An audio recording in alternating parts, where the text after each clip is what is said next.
Praise the Lord. Welcome to AIM.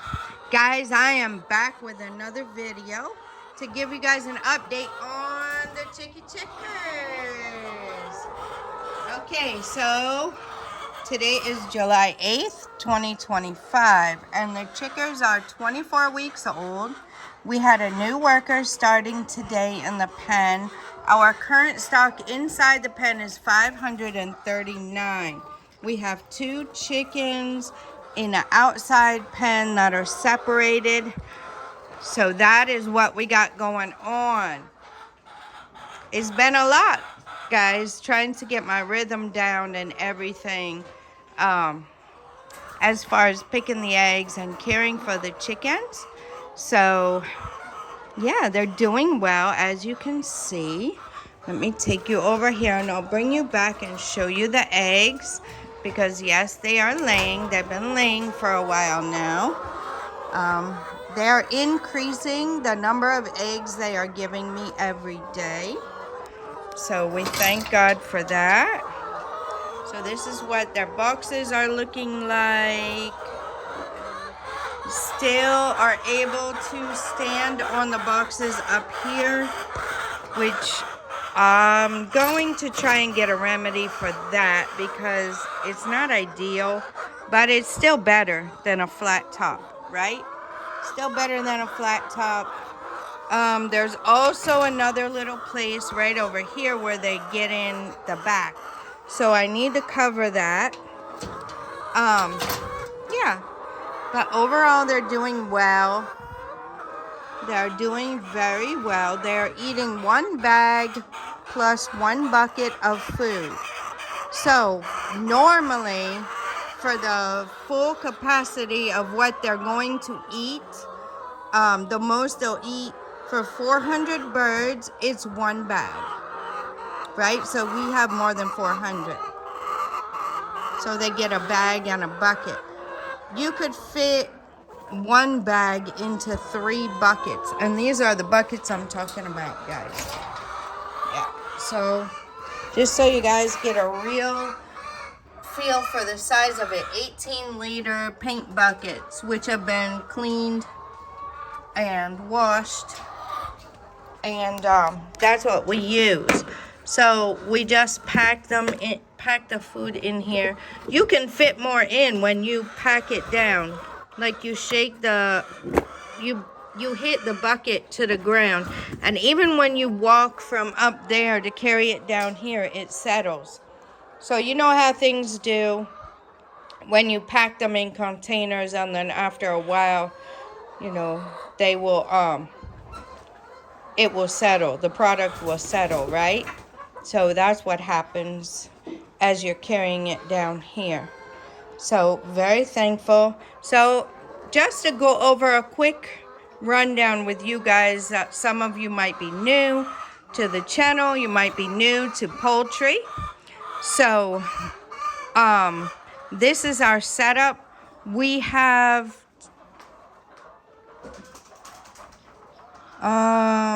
20 feeders and 10 drinkers. Now, these bigger drinkers here are 15 liters, right? We have some smaller ones, like on the edge. They don't drink the water much from over here. Those are only 10 liters. We have 3 of those.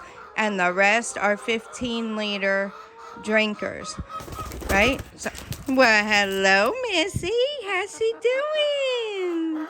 How's that girl? Doing all right? Okay. Go ahead. They like to perch, right?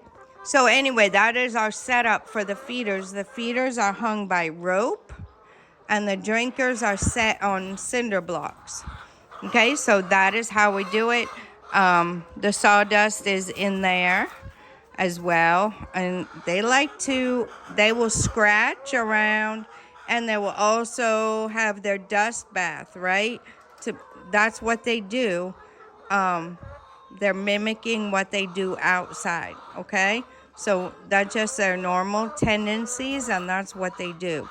So they have their routines. Look at Missy. They love to perch. So I asked my husband to add a percher in here, and the carpenter came and he had that done because they really love to perch. You'll see them, they'll try to knock these are on top of the drinkers. It's just like an old medicine bottle. If I had one here, yeah, I'll show you. It's like an old medicine bottle. You know, it came with their dewormer or vitamins or whatever have you, and then we fill it with sand, so it's a little bit heavy. And I'm making a mess in here. Okay, so the purpose of that, I'll fix that later. The purpose of it is so that they don't perch on top of the drinkers, because when they perch on top of there, they will poop. By all means, and it will go straight into the water, and then they're drinking poop water. So, yeah, that's not what you want. Now, I normally come at 2 p.m. I shake their feeders to get the feed, make sure all the feed is there, and it gets them to where they'll eat again, right? They eat all day, but it just makes them a little excited to come to the feeder and eat, right? Missy's trying to get up there. Let me take you guys over here. She was slipping. See, they like to get up and perch. Look, she's putting her whole head outside there. Let me zoom you guys so you can see her. See her? She found her way up there. But it's slippery, so I don't know how long she'll stay there. Oh, she got her foot hooked on the top. Anyway, so at 2 o'clock I come and I change the water, right? Normally the 2 on the end there, the 2, I got you guys somehow messed up here. These 2, that one and this one over here, I don't normally have to change that because they don't normally drink a lot of water over there. I was even thinking about moving it out a little bit. Like moving those 2 somewhere else where maybe they'll drink more of it. But for now, it's okay. So that makes sure that they have fresh water in the afternoon. Right? So I normally change all the big ones, and then that one small one way in the back.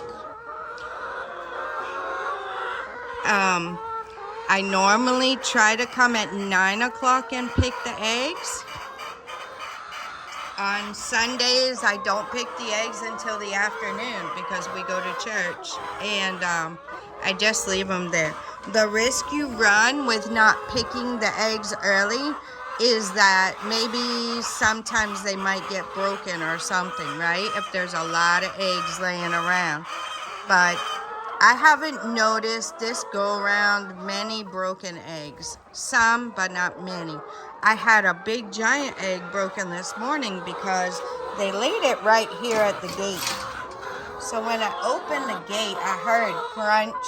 But I can't do anything because I can't reach my hand in there to get it. So you just have to, I'll show you it.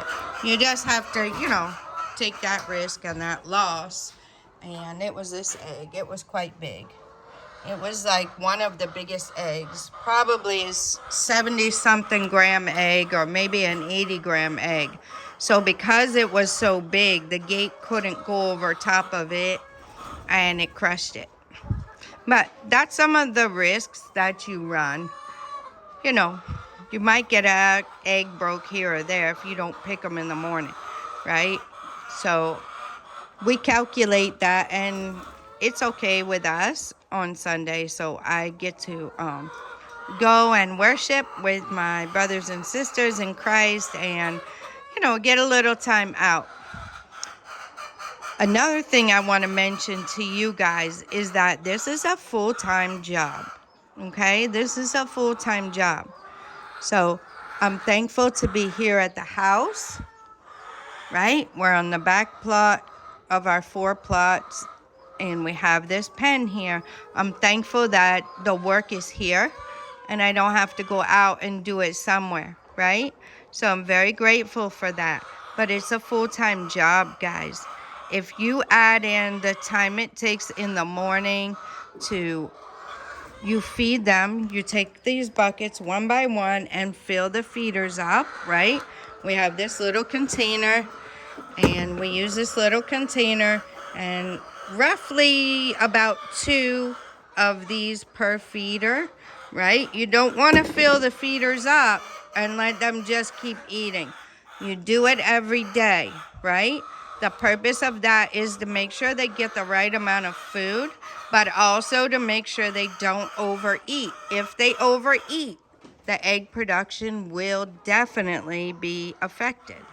So you can't let them overeat, but you also have to make sure they get enough food. So you go through with the buckets and you feed them. First thing in the morning, 5:30, the chores start here. Well, for me, it starts earlier than 5:30, but down here, the chores start at 5:30, right, in the morning. We let the animals out, and then we come here and take care of the chickens and that type of stuff. So we fill the feeders and get them eating. So now they're eating. So they're occupied, right?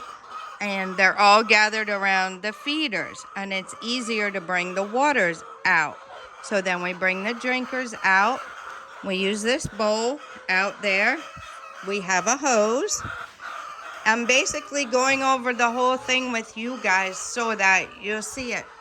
Some of you might be new. This hose we have. So in the morning when we come down, before we go in there, you see there's the other animals poop on here and stuff. So we just, I have a jet setting on this nozzle, just your basic Walmart nozzle. And we clean it, right? We clean it, and we clean this part that we're gonna walk in to keep everything from getting poop and what have you inside, like the poop from out here. You don't want to step in it. You don't want to put the drinkers in it. We bring that black bowl out and put it down here, right here, and fill it about halfway with water. And we have the brush, and I have a duster or a rag right there where we use those things to clean the drinkers. So we clean those every morning and then fill them and then bring them carefully in. If you spill the water in the chicken's pen, right, you get the shovel. You get the shovel. And you get one of these bags and you pick it up.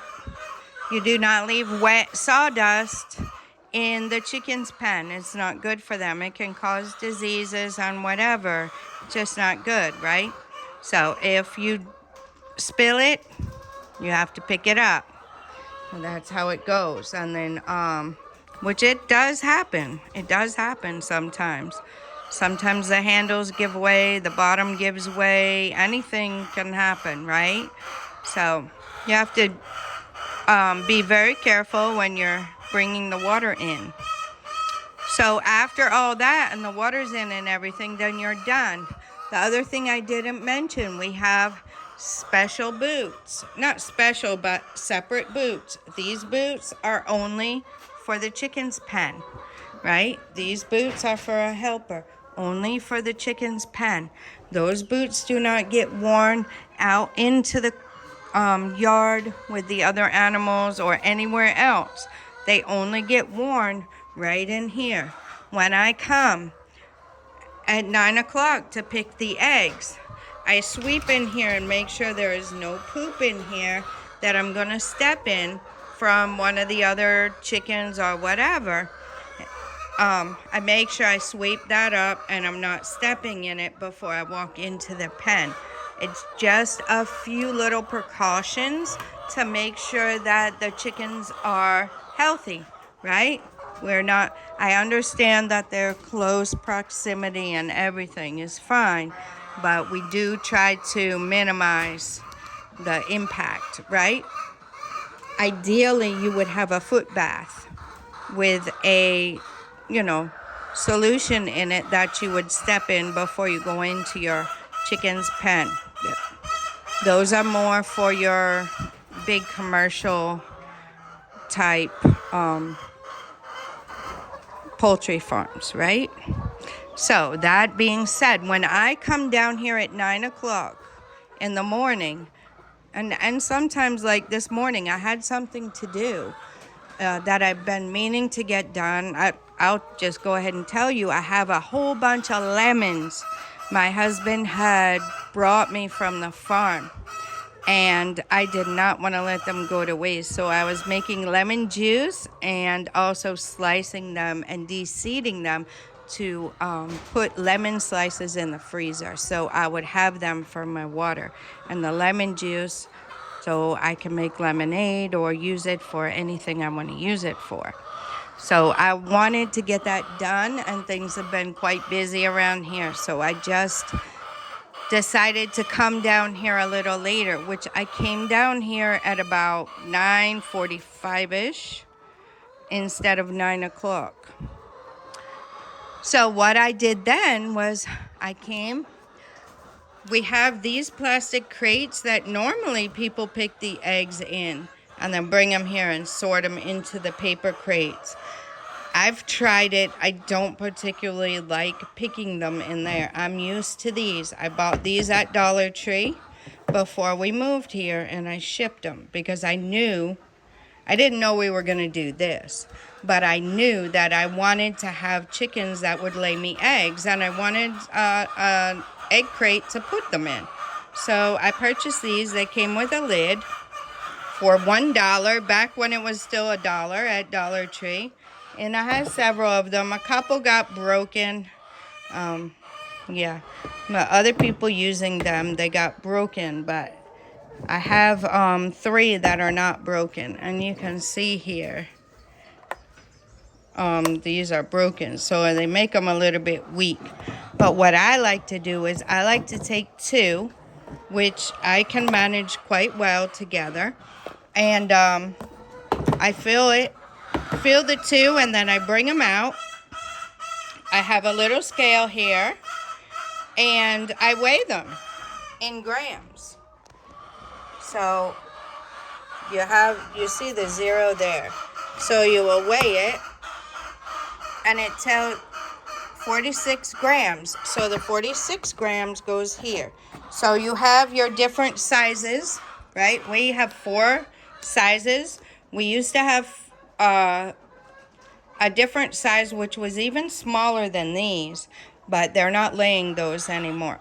So we have the small, the medium, the large, and the extra large. So you sort them, and then at the end of the day, this is what I came up with. You can come up with whatever you want to come up with as far as tracking your egg production, right? So what I decided, I never really pick them 4 times a day. I usually only pick them 2 or maybe 3 times. See, here was Sunday. I picked them once. You see, at 4:10 in the evening. I picked the eggs and sorted them. But, you know, the other times, this is somewhere around 9-ish, or today was 9:45, right? And then this one is somewhere around 2-ish, right? After I change the waters, I pick the eggs, or I pick the eggs and then change the waters. I usually pick the eggs first, and then I change the waters because I want to get all the eggs up. Some do lay them on the floor. I think in the future we're going to have another layer box right here on this side because they lay about a crate or more of eggs a day right here in this little area. So we'll probably put one of those, get one more of those built and put it here. So I do that, and then at the end of the day, I also pick the eggs one more time, and then I tally it. What I want to know how many brown eggs and how many white eggs I have. Normally, I just count the brown for right now because they're less. I did not count them here or here. So today I'll count them and put them here. How many brown eggs I get and how many white eggs. And then these are the sizes: small, medium, large, extra large, and then the total number of eggs for the day. Now, depending on how much we sell each of these for, I can calculate and put how many Ghana cedis that we get for each day. Now, the goal with that is to know how much you're making, right? You have to calculate also the feed cost, right? And then how much you're paying the worker, right? And maybe even the dewormer and the vitamins. You can see on the 15th of every month, they get dewormed and then they get vitamins. It's raining, guys. No cassava out today, so I'm good. So you calculate all your expenses, right? And then you can calculate the crates cost money too, so you want to make sure that you calculate that, right? That the crates, they're different sizes for right now, but after this pack of the smaller ones, will be going to only the bigger ones. But you have to calculate all those expenses, right? And then when you calculate also how much you made, right, for the eggs, you can make sure that you're making a profit. Or you, as in my case, you can make sure you're actually getting return, right, on your time, your investment, your money, your time, your energies, right? Make sure that you're getting a return on that investment. So yeah, that is the overall. I still need to find my chalk. I have sidewalk chalk, and then I want to take these off. These are from last time. I want to clean that off and use the chalk. The chalk is really good. So I learned that from our mentor. But these are our medium eggs, right? They're laying mostly mediums and the bigger eggs now. And these are our small eggs. Don't mind what it says there. Like I said, that was from last time. And then we'll also have the large and the extra large. So they've done really well today. They've almost laid me already a whole crate of large. And then we have several extra large. One of them was broken. So far we have 8 extra large eggs. I will give this, clean it up, give it to the dogs with their food. It gives them an extra protein boost. And I found that they do a lot better with that. So that is the breakdown, guys. Also, mosquitoes do like to stay in here. So I have spray. And I also have this, guys. This is a natural mosquito repellent using lemon. I also have another one with rosemary in it. So, yeah, I use that. I spray and then go out to make sure that, you know, it gets, they like to hide down there, and they do like to be in the, like around the crates. So I just try to keep that down. That's another thing you want to be a little bit mindful of if that's a concern to you. And that's about it, guys. I come down here lastly in the evenings to check on them, pick any last eggs, make sure all of them are doing good, check their food, right, and check their water. Now, at the end of the day, their food should be pretty much gone, right? At 5 o'clock, they shouldn't really have food left. Maybe some crumbs, right? Some little dust in there or something they can peck on, but you don't want to overfeed them, right? It's not good for them.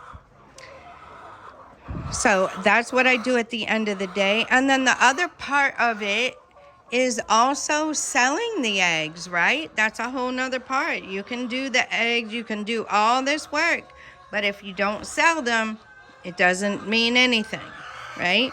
So my husband does handle our customers, the ones who buy in bulk. He handles that. He handles the pricing, keeping up with that with our mentor.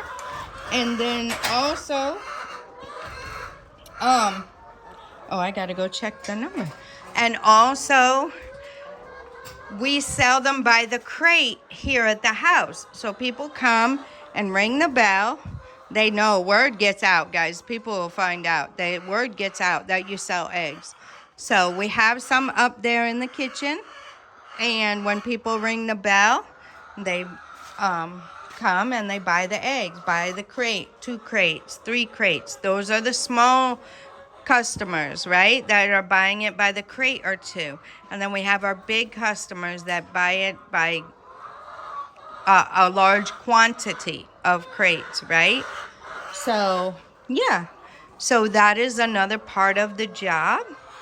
And that's it, guys. So you have to decide if you want to be a large scale or a small scale. I suggest, if you're interested in poultry farming, I suggest you start small, right? Start with enough for your house. That's what we did. We started with 30. Then we went to 300.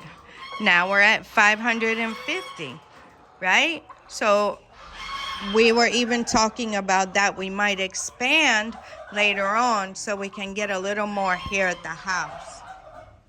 But that is pretty much all I have for you guys. I hope you enjoyed this video. I hope it was informative. And yeah, like I said, this is the update. What did I say we were at? We're at 24 weeks. 24 weeks. So the ladies are doing really well. I'm really pleased, and I really enjoy it. I enjoy being here with them. Better than probably 99.9% of you's jobs you have. So I'm really blessed, and I hope you glean something from this. And leave me a comment. Let me know what you think. Till next time, God bless you.